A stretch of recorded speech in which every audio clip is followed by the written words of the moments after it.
Assalamualaikum warahmatullahi wabarakatuh.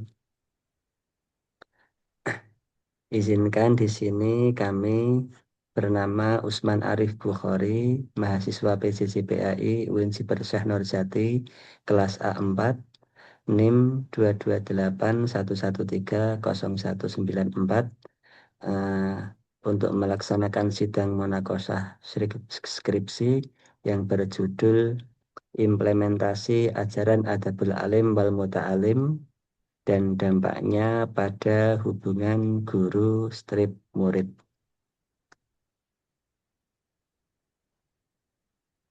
Adapun latar belakang judul tersebut, permasalahan karakter modern, yaitu pendidikan modern saat ini cenderung mengutamakan aspek akademik kognitif semata, sehingga dapat menyebabkan penurunan kualitas adab serta krisis penghormatan dalam interaksi guru dan murid.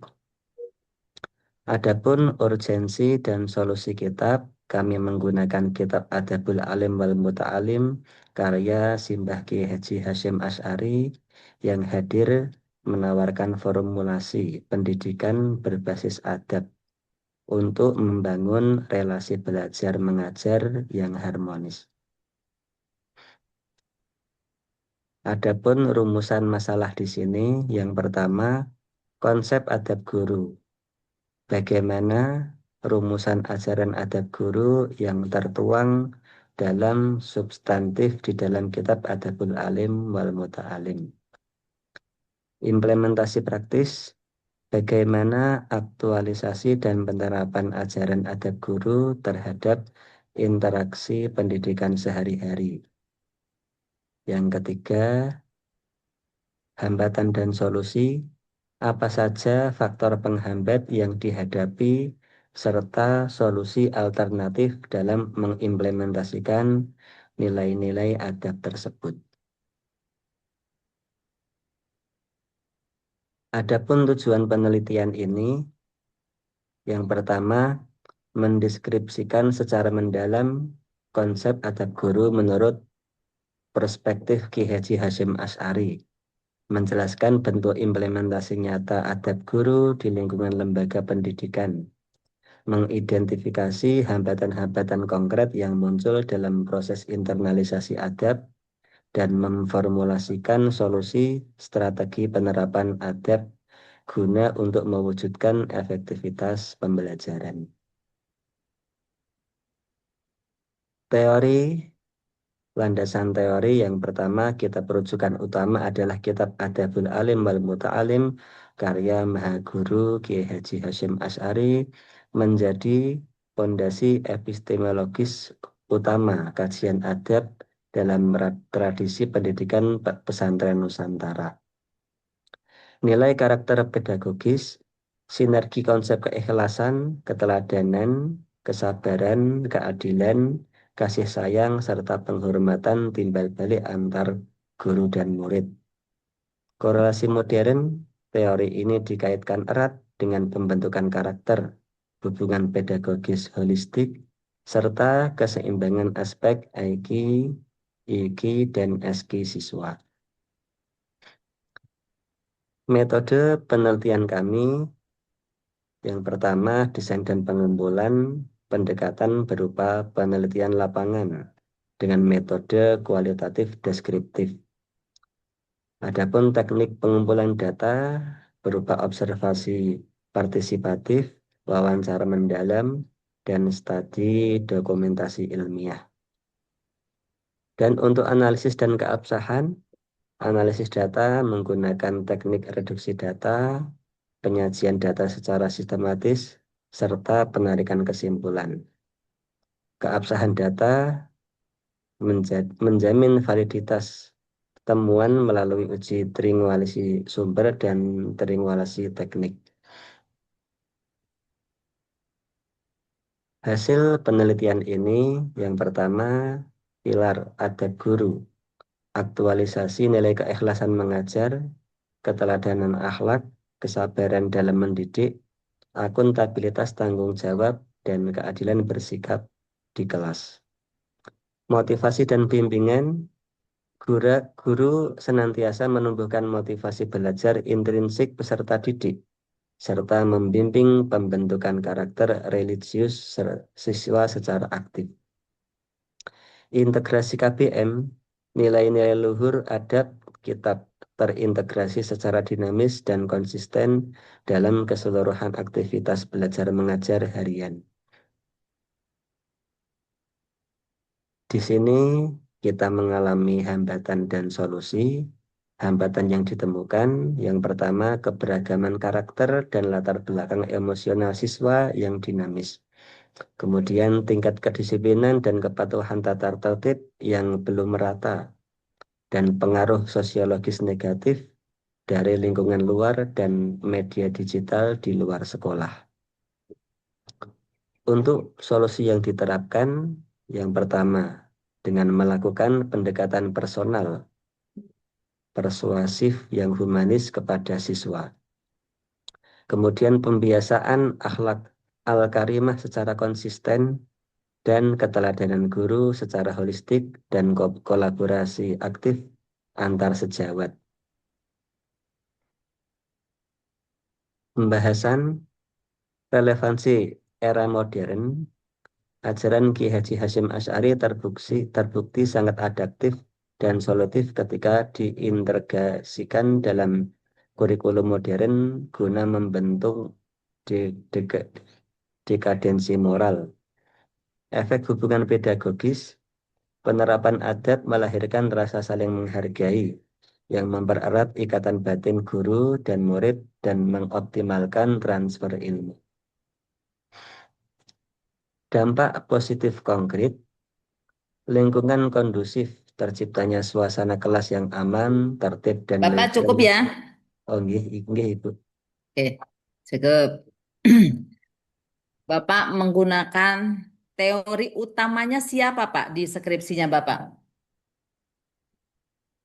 Untuk teori yaitu dari pengarang kitab Adabul Alim wal Muta'alim yaitu Ki Haji Hashim Asy'ari.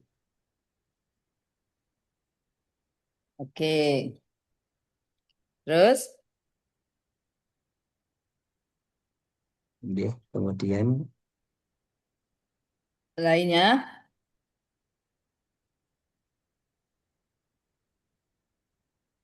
nggih, itu dikembangkan kemudian mencari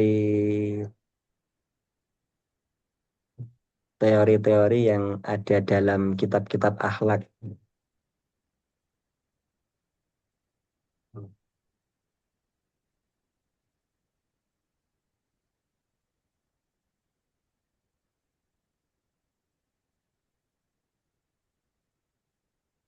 Nggih, kemudian nggih itu Ibu untuk garis besarnya.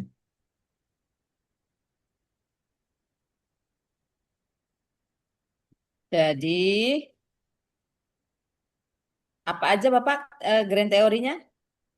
Teorinya adalah kitab Adabul Alim wal Muta'alim karya Simbah Kiai Haji Hashim Asy'ari dan kitab-kitab akhlak. Nggih. Eh, dalam skripsi Bapak itu yang saya baca belum terlihat dengan jelas grand teorinya. Jadi grand teori itu teori utama yang menjadi landasan besar dalam penelitian. Teori ini digunakan untuk menjelaskan fenomena penelitian secara menyeluruh, kemudian menjadi dasar yang akan menjadi dasar dalam merumuskan fokus penelitian, kemudian juga menyusun indikator serta menganalisis hasil penelitian. Jadi, grand teori itu bukan hanya kumpulan konsep atau kutipan tokoh, tapi grand teori itu harus menjadi payung utama yang menghubungkan masalah penelitian, rumusan masalah, indikatornya, instrumennya, dan juga analisis hasil penelitian.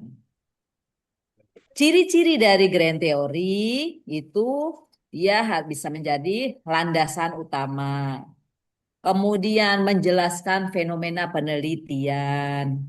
Lalu bisa juga memiliki konsep inti.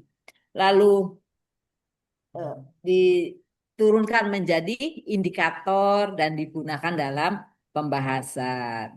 Jadi Bapak belum ada di grand teorinya.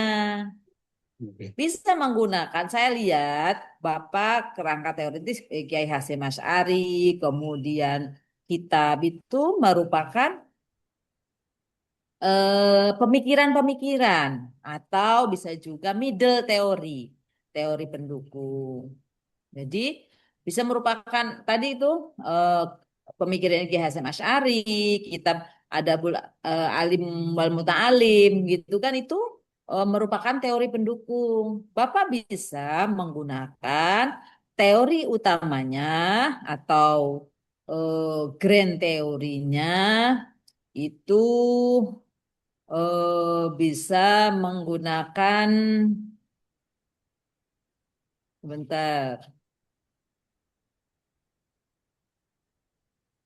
Teori akhlaknya Al-Ghazali itu bisa. Teori pendidikan karakter Thomas Likona bisa. Ya, karena eh, Bapak judulnya kan tentang Implementasi adat. ada. Kan ada Hmm. ya Al-Ghazali kan akhlaknya. Oke. Oke. Nah, adab itu bisa juga merupakan penjabat dari pendidikan karakternya Thomas Likona. Kalau Bapak mau pakai Al-Ghazali, boleh, bagus. Teori akhlak Al-Ghazali. Nah, itu jadikan grand teorinya, Pak. Nah, nanti yang pemikiran dari Kiai Hasyim Asy'ari dalam kitab Adabul Alim wal Muta'alim itu sebagai eh, middle teori atau teori pendukung bahasanya. Jadi nanti Bapak tambahin grand teorinya pakai Al-Ghazali. Teori akhlaknya Al-Ghazali ada ya Pak ya, silakan dicari. Banyak sekali nanti. Jadi untuk di grand teorinya. Jadi kalau yang sudah ini, yang punyanya eh, Kiai Hasyim Asy'ari itu sebagai middle teori ya. Jadi nanti grand teorinya pakai Al-Ghazali ya Pak ya. Oke. Berarti Nanti untuk kalau nggih, sudah Bapak menambahkan teorinya Al-Ghazali, nanti ke bawahnya juga harus disesuaikan, dikait-kaitkan. Pas di pembahasan tuh ya, di bab 4 ya Pak ya. Nah, kaitkan nggih. dengan teori akhlaknya Al-Ghazali. Gitu ya. Tambahin sedikit di di bab yang teori, kemudian grand teori, kemudian yang di bab 4 ya. Itu harus disesuaikan ya. Tambahin grand teorinya Al-Ghazali.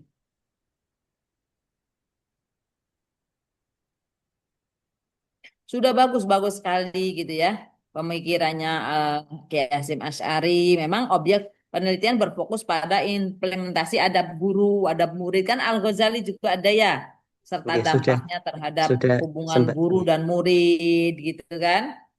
Kemudian etika pendidik, etika peserta didik, lalu tujuan menuntut ilmu dan lain-lainnya gitu kan.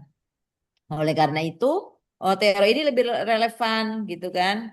Nggih. Nah, itu pakai yang tambahin yang Al-Ghazali itu.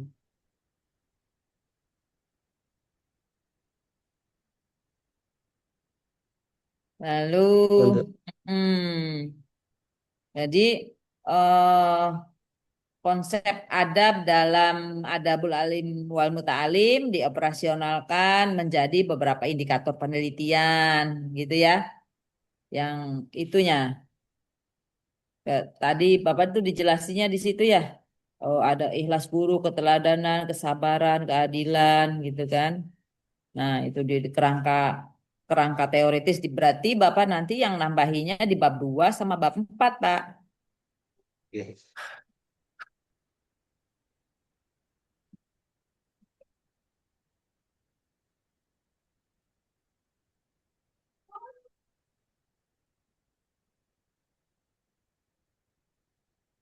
Berarti intinya untuk hubungan dengan apa?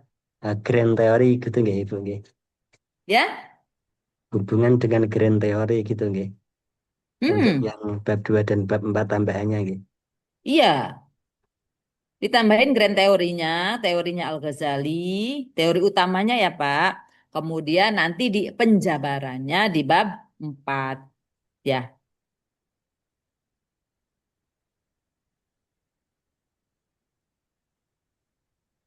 Jadi teorinya G. Hasyim Asy'ari itu nanti sebagai middle teori.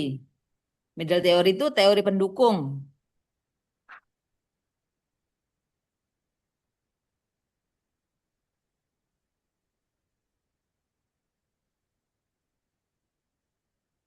Nggih Ibu.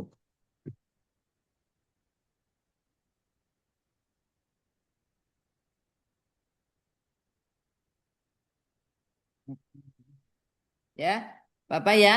Nggih, nggih siap Ibu. Eh, eh. Itu revisinya padat itu Pak. Kalau grand teori itu padat. Nggih, Nggak apa-apa, tapi itu bisa bisa di itu segera kok. Kalau bapaknya nggih, cepat cepat gitu ya. nggih, Tambahin nanti jangan lupa itu kaitkan bab 2 itu kaitannya nanti di hasil penelitian. Di hasil penelitian Bapak itu harus selalu mengaitkan dengan apa di teori-teori di bab 2. Analisisnya tuh ya. nggih.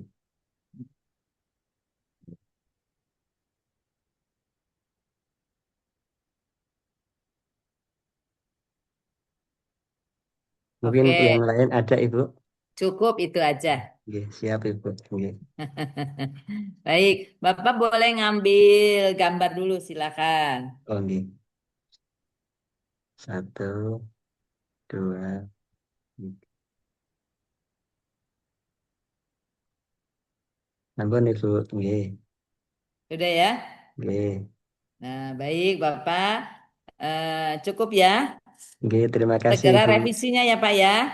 Nggih. Mohon Ya, maaf Ibu, baik. nanti kalau sudah revisi itu lewatnya ke Ke saya lagi. oh berarti nanti Japri ngoten Ibu nggih. Ya, harus di ACC dulu. Nanti baru Nggih, Bapak kan nota apa pengesahan ya. Nanti di nggih, DocuSign nggih, saya lagi di tanda nggih, tangan. nggih. Jadi Untuk mohon pertama maaf, Bapak revisi, kemudian di Japri ke saya dikirim. Kalau udah saya udah ACC, langsung kirim ke di DocuSign di pengesahan bikin surat pengesahannya ya. nggih. Untuk Nah, sehari juga selesai. mohon maaf Ibu kan pengujinya satunya lagi nanti misalnya ada tema revisi yang berbeda nanti yang didahulukan yang mana dahulu nggih Ibu nggih? Dua-duanya harus direvisi. Maksudnya untuk ketika ada satu kali revisi tapi dua dua inti revisi berarti nggak apa-apa nggih Ibu nggih?